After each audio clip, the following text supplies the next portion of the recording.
దినకరా శుభకరా దేవా దీనాధార తిమిర సంహార దినకరా శుభకరా.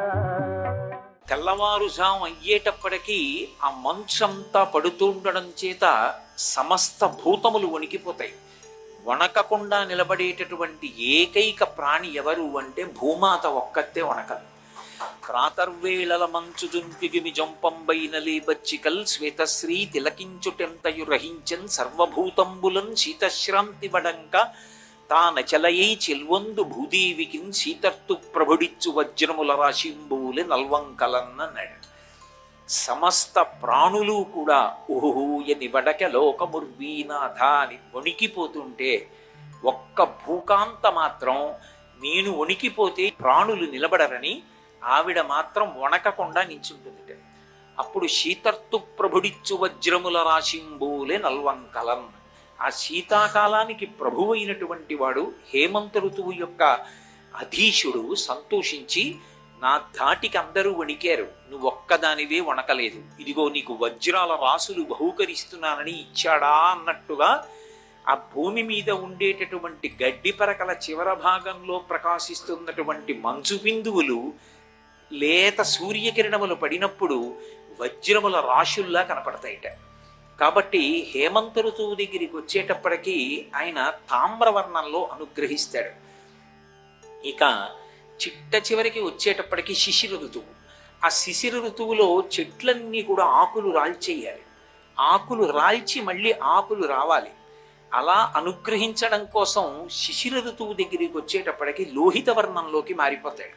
ఇందులో మళ్ళీ సూర్య వైభవం ఎంత గొప్పగా ఉంటుంది అంటే అన్ని ప్రాణులకు కూడా ఆయన శుద్ధిక్రియని ఏర్పాటు చేస్తాడు అని.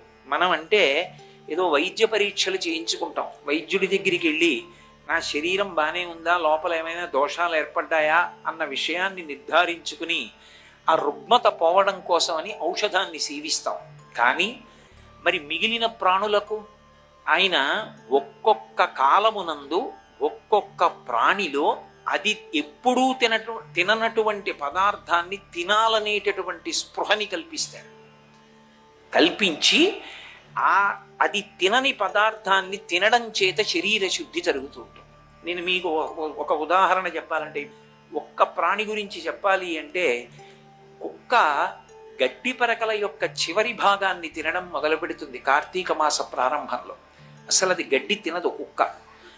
గడ్డి తినని కుక్క గడ్డి పరకల్ని కొరికి నవ్వులుతుంది. నవిలి కుక్క పడుకోగానే దాని శరీరంలో ఏ రుగ్మతలైనా సరే ఆ గరిక యొక్క చివరి భాగం లోపలికి వెళ్ళినటువంటి కారణం చేత ఆ లోపల ఉన్న దోషాలన్నింటినీ వాంతి రూపంగా కక్కేస్తుంది గరికతో కలిపి. వేదంలో గరికకి చాలా విశేషమైన ప్రాధాన్యత. గరిక అంటే నా ఉద్దేశం దర్భ విశేషం ఎలా ఉంటుందో అలా పొడుగ్గా పెరిగినటువంటి గడ్డి అని కాదు. ఆ దర్భ వేరు ఒక వేరులా వస్తుంది, ఇలా భూమికి అడ్డంగా పాకుతుంది. ఒక మొదలు వచ్చి అక్కడి నుంచి మళ్ళీ ఇంకో శాఖ బయలుదేరుతుంది. మళ్ళీ ఆ శాఖ చివరి భాగంలో మళ్ళీ గడ్డి మళ్ళీ మొదలు బయలుదేరుతుంది. మీరు తుంచారనుకోండి అక్కడ వరకే తునికిపోతుంది, మిగిలినది ఉండిపోతుంది. ఉండిపోయి ప్రతి చోట కూడా భూమిలోకి వేర్లు పెడుతుంది.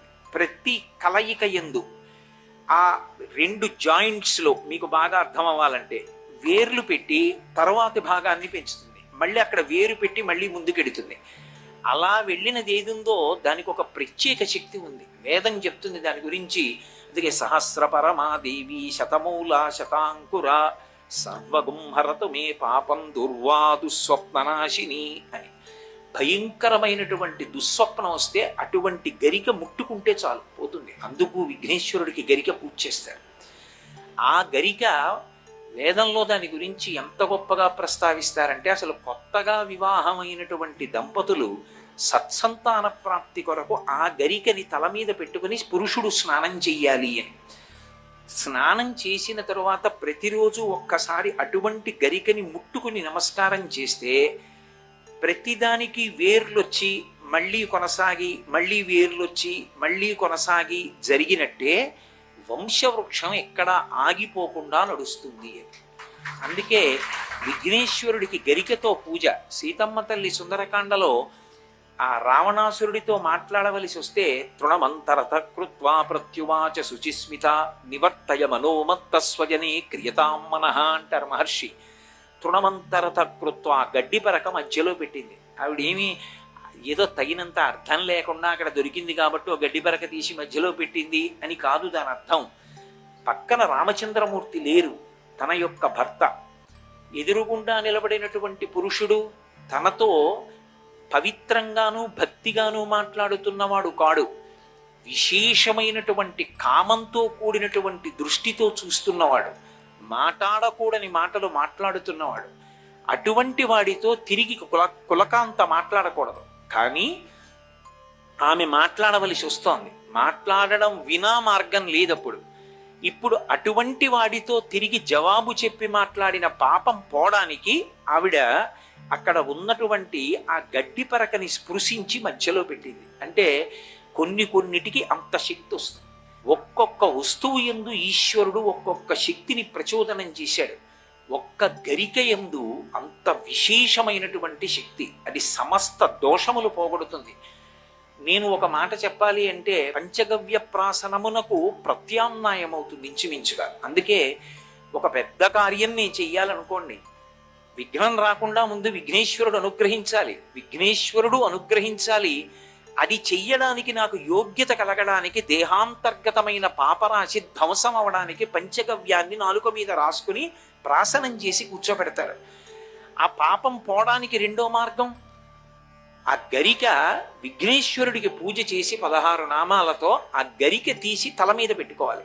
మూర్ధన్య స్థానమునందు పెట్టుకుంటే పాపరాశి ధ్వంసం అవుతుంది. అందుకని సహస్రపరమాదేవి శతమూలా శతాంకురా సర్వగుంహరతు మే పాపం దూర్వాదు స్వప్ననాశిని అని మంత్రం. కాబట్టి కుక్కకి ఆ గరిక తినాలనే కోరిక కల్పిస్తాడు సూర్యుడు.